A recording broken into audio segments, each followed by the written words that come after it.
It is great to be here amongst all these terrible marriages. Wow. Very nice. And you guys are brave enough to admit it, too. I mean, that is what you did. I mean, you came to a seminar called ScreamFree Marriage, you know? You're kind of openly admitting, yes, we struggle with this thing. We scream at each other. You know, there are a lot of different ways to scream. You're going to hear that message kind of over and over tonight. We're not just talking about screaming out loud at each other, although that certainly does occur. When we say scream, we're talking about something bigger than that. We're talking about any type of emotional reactivity that's allowing the heat of the moment to get the best of you, so that you are no longer responding out of your principles, you're just reacting out of your fears, out of your anxieties. And what we have really come to believe, the reason why we take all this so seriously is because we've come to believe that any form of screaming, whether it is screaming out loud, or, which I think can actually in marriage be more painful, the silent treatment for 3 days, right? Just another form of screaming. But any type of reactivity like that, you know what, it's amazing. It doesn't just make things worse. It actually creates the very outcomes we were hoping to avoid in the first place. That's why we put so much emphasis on it. And I'll tell you just an illustration to make that very, very clear. Let's take a stereotypical situation. Let's say, woman was in corporate, now they have kids, and so she's decided to stay home. So she's at home, and she's got the 2 little kids, and husband has called because they had previously agreed that dinner was going to be at 6:30, right? So dinner's at 6:30. So husband calls and says what? Going to be a little bit late.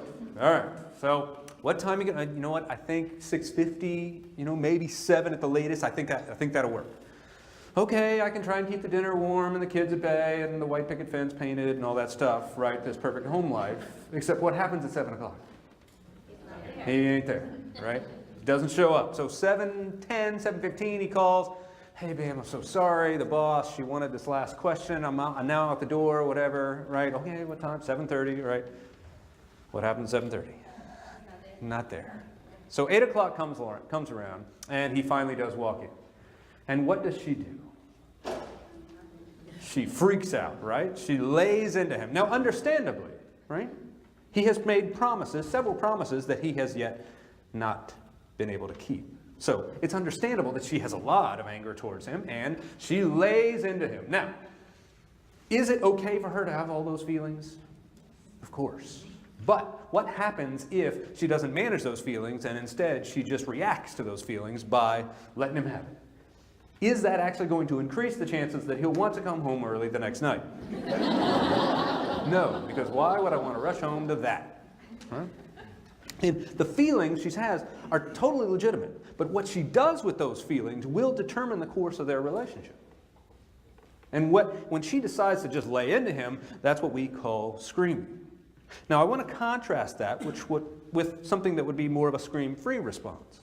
And it's something my wife would do. You're going to hear me brag about my wife a lot because she does this scream-free thing, sometimes unfortunately, very, very well.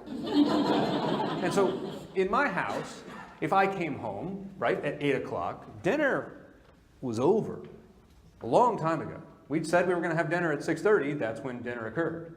Dinner's over. So depending on how hungry my 13-year-old son was that night, I might have some food left over.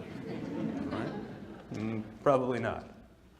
And she would come up to me, and I would walk in, and she would most likely come up to me and kiss me on the cheek and say, "It's great to see you," and then turn around and walk away.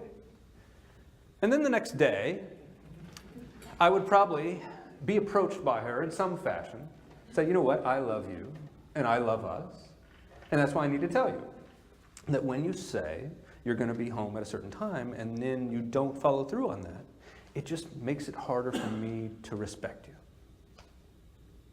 And then she'll turn around and walk away.